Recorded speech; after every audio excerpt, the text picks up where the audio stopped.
Saturday, the Golden Hurricane completed their non-league schedule before league play, taking on the Wyoming Cowboys. Find out what happened next on the Philip Montgomery Show.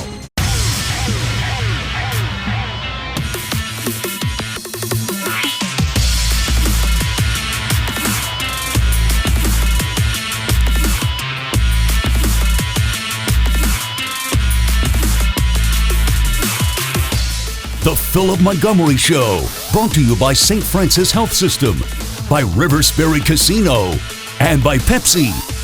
Now your host, Bruce Howard. Hello again, everybody, and we welcome you to the Philip Montgomery Show. I'm Bruce Howard. Well, Saturday, the Golden Hurricane concluded their non-league play with a thrilling win over Wyoming. All sorts of lead changes and momentum swings. The Hurricane getting the last score of the game to win it. 24-21 was the final. And in a moment, we'll be back and we'll have the lead up to the game and then first half highlights. That's when we continue on the Philip Montgomery Show.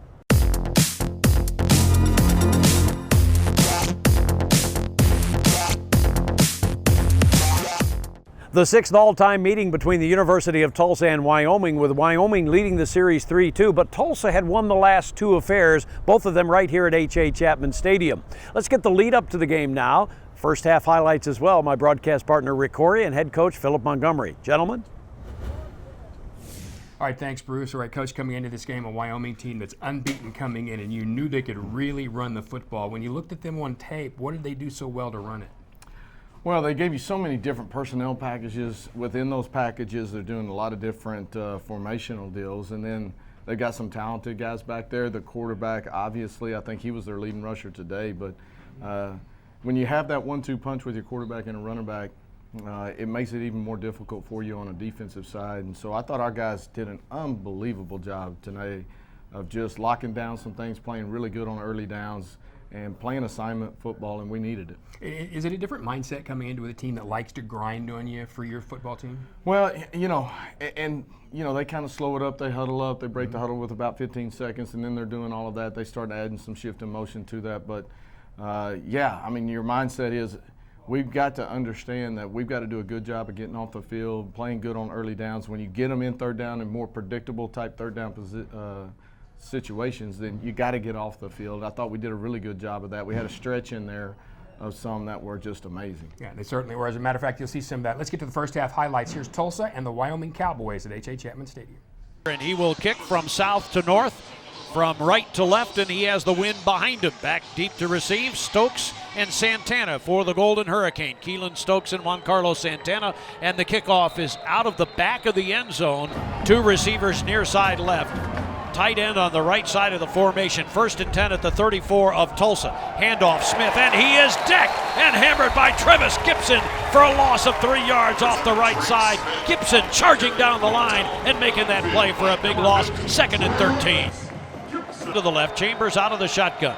He awaits the snap. Tulsa shows blitz. Here they come. Back to pass Chambers. They pick up the blitz. He runs it up the middle. Wide open. 30, 25, 20, 15, 10, 5. Touchdown, Wyoming. 33-yard touchdown run by Sean Chambers. 7-0 Wyoming. Trying to get that 2-score lead here early in the second quarter of play. Snap is back. The ball is down. Here's the kick. It is blocked. The ball is loose. It is still loose. It is rolling at the 35. It doesn't matter who recovers it. It'll be Tulsa ball. TU came up with the ball as Reggie Robinson came in for the block. Eventually, Allie Green came up with the ball, and the thing you were hoping as that ball squirted off to the far side was that somebody in a blue jersey would scoop that up cleanly and take it to the house. 3rd and 10 for Tulsa at their 44-yard line. 4 of 10 on third down conversions. 3 to the left, 1 receiver to the right. Here they come. The 3 to the left are Stokes along with Josh Johnson and Keenan Johnson. 1 receiver to the right is Crawford. He may have single coverage over there. Out of the shotgun, Smith.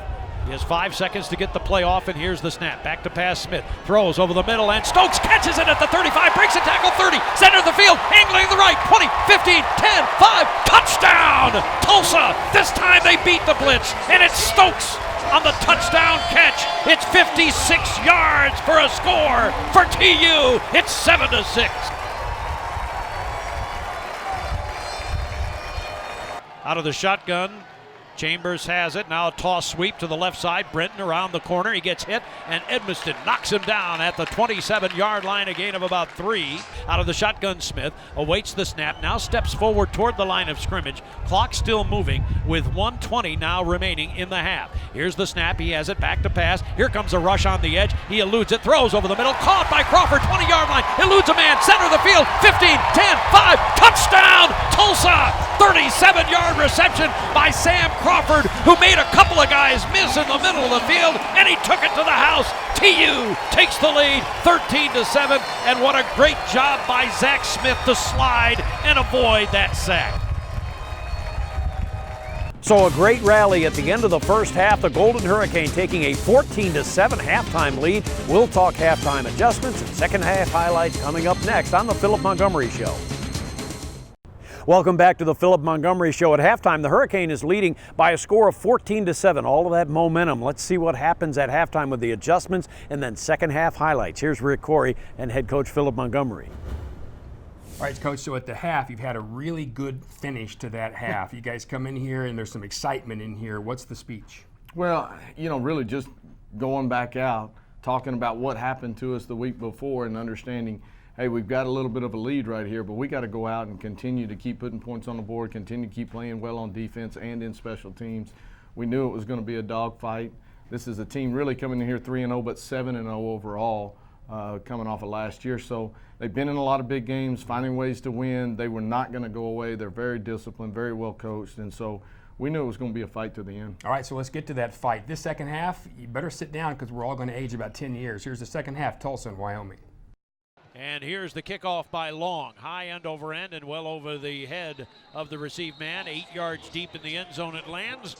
Wyoming has first down and 5 from their 30-yard line. Chambers, the quarterback, has the snap, hands it off to Valladay. Valladay off the left side, off the right side, I should say, and he's buried at the 27-yard line. And this will be from the 19, so call it a 29-yard field goal attempt for Rainey. 2 for 3 on the year out of the hold of Cannon Montgomery to give Tulsa a 2-score lead. Snap back, the ball down. Here's the kick on the way, and it is good. And the Hurricane getting the ball near midfield, driving it down. They didn't get the 7, but they got the 3. Third down and 6. Here's the snap, back to pass Chambers. Chambers is sacked back in the backfield at the 11. It's Trevis Gibson. A 5-yard loss, and it's the first sack for the Hurricane as Trevis Gibson now has 3 sacks on the year. Near side right, out of the shotgun. Chambers has the snap. Fake handoff, rolls to the right, still rolling. Now floats it downfield. A man is wide open. He catches it. Eberhardt at the 10, the 5, touchdown. 53-yard touchdown strike by Sean Chambers. Ball at the 19-yard line. 1st and 10, Tulsa at the 19 of Wyoming. 3:36 to play. Tulsa trails 21-17. Here's the snap.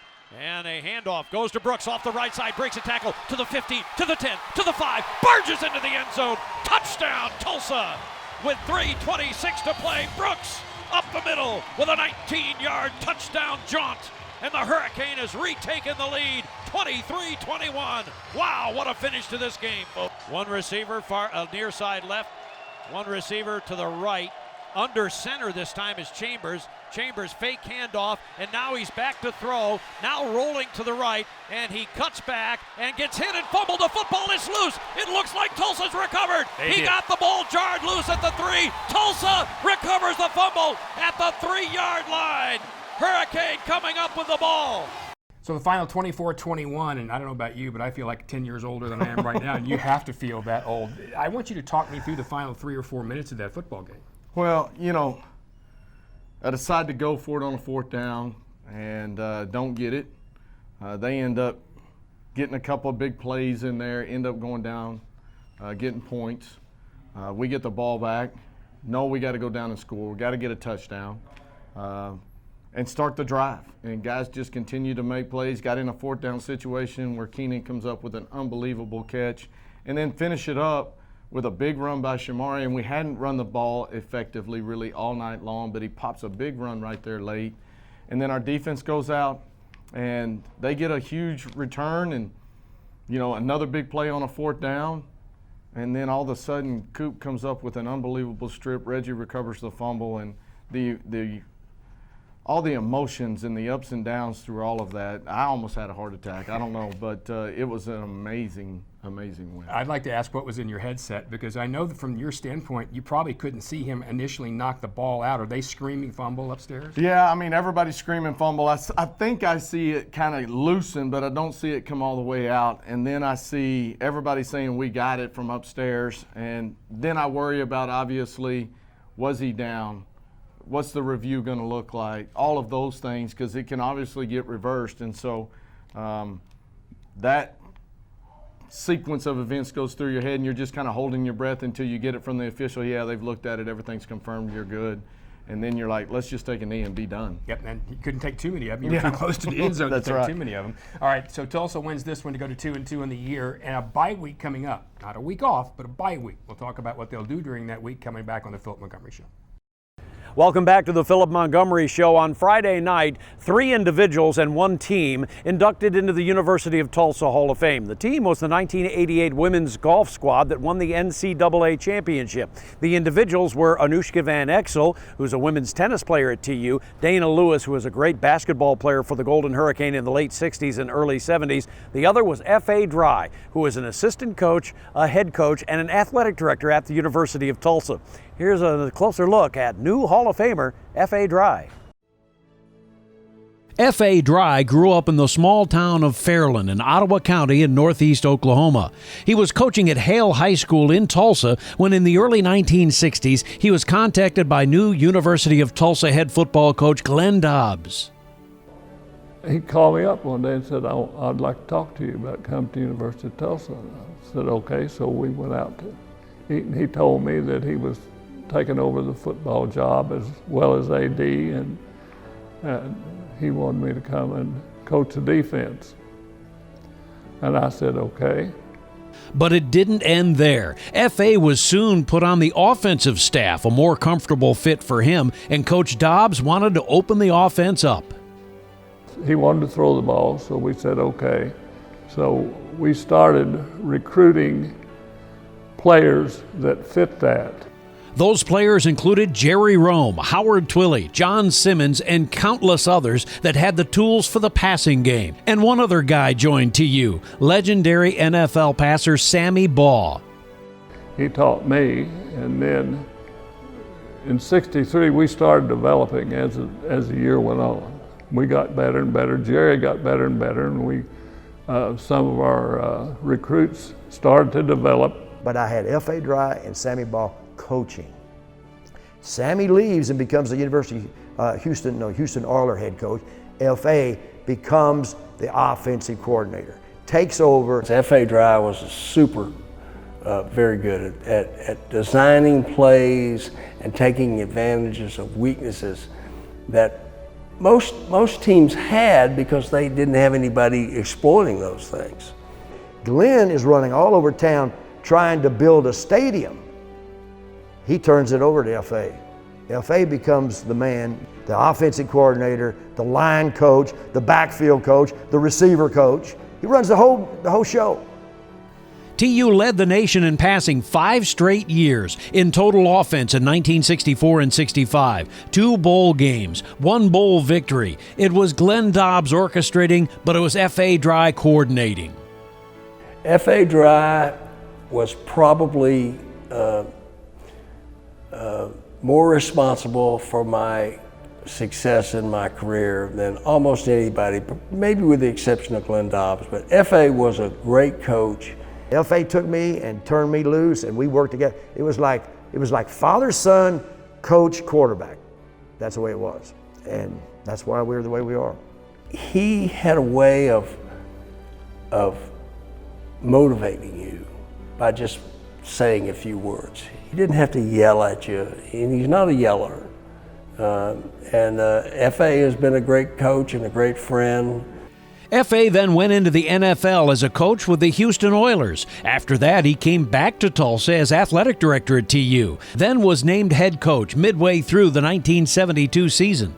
What we had to do was to organize our recruiting and get some players on campus and set some goals. So we set the goal that we were going to win the conference. He really was a good rallying point to turn the program around. And with FA, we proceeded then to win 4 conference championships. Well, F.A. Dry was a guy that, big guy, kind of had a personality that was bigger than life, and was he was able to motivate you and as a player.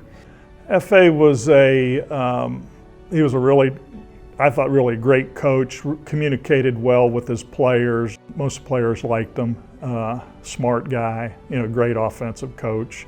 As a coach, Dry won 4 Missouri Valley Conference titles, went to 1 bowl game, and with his pro-style offense sent a slew of players to the NFL. Another Dry legacy was when Title IX was ushered in during his tenure as AD, he hired a young women's golf coach named Dale McNamara. Rock. Steady. Loved him. Had believed in me. He had the guts to be a pioneer himself and realize that this is women's sports, and let's do the right thing here. Assistant coach, offensive coordinator, head coach, athletic director, F.A. Dry, the latest member of the University of Tulsa Hall of Fame. I have nothing but fond memories of Tulsa. Really enjoyed working for Pascal Twyman and enjoyed the whole experience there. Oh, the great times. I enjoyed every minute of it. Hey Coach, there's no one more deserving, and it's about time that you were voted into the TU Sports Hall of Fame. Congratulations, Coach. I wish you the best. Hey, Coach Dry, Steve Largent here. Hey, I just want to say congratulations on a very worthy recognition from the University of Tulsa and their Hall of Fame, naming you one of its honorees. And so I just want to say congratulations. It's well-deserved. It's long overdue. And love you. Talk to you later. Coach Dry, I'm so happy for you and your family. What an honor to be inducted into the Golden Hurricane Hall of Fame. It's a much-deserved honor, and I'm so happy for you and your family. I wish I could be there, but had to do a little football coaching this evening. So it was great being part of your orchestration of a turnaround in Tulsa football history, bringing us back to a winning team and winning all those championships in the 70s. And it was just a pleasure and an honor to be with you on that ride. And I'm just really happy that you've finally been inducted to the Golden Hurricane Hall of Fame. And I wish you the best and hope to see you soon.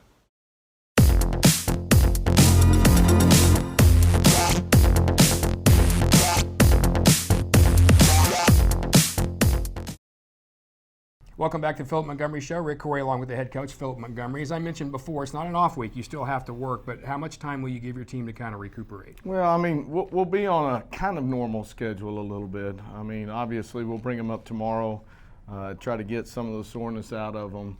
Mama will do yoga with them. They'll go in there with Chris and get treatment. We'll watch this tape, try to learn a ton from it. Monday will still be their day off. We'll work out Tuesday, Wednesday, Thursday. And then they kind of get the weekend. Sunday we'll get back to work with them. Obviously, we'll be here. The practice days will be generated toward things we've got to do to get better, and try to get some of our young guys a little bit more involved and some reps in there.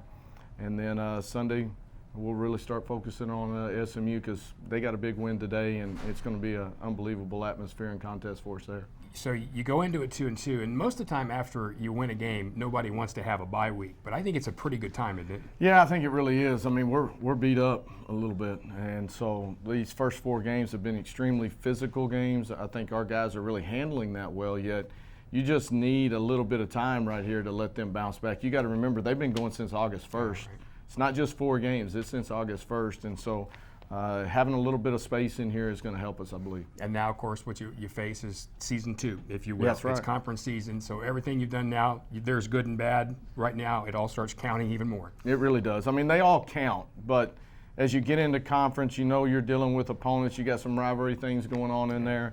Our conference is playing extremely well across the board, and we know we're going to have our hands full. A lot more games like this, tight games that you got to find ways to win. and we got to continue to keep reaching that, working on that, and getting better. I don't know. I thought your field goal holder was the kick to the whole game. Did you think so? Did you think he was the key? Was he the key? Did a couple good things. I think you know him, don't you? All right. It's Cannon Montgomery, by the way. All right, we'll come to you again in a couple of weeks as Tulsa takes on SMU, first round of conference play.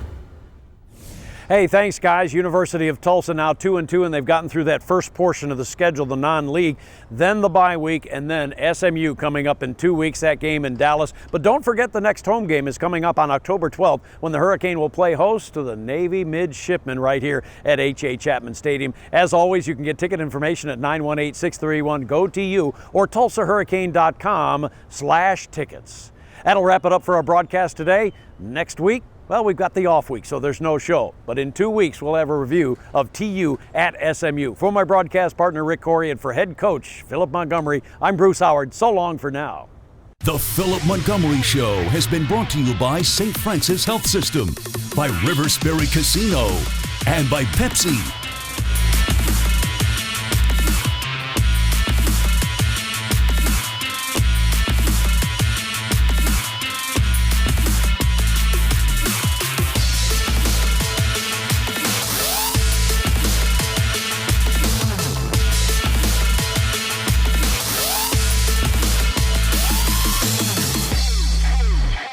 The Philip Montgomery Show has been a presentation of Golden Hurricane Sports Properties and a Kane Vision production.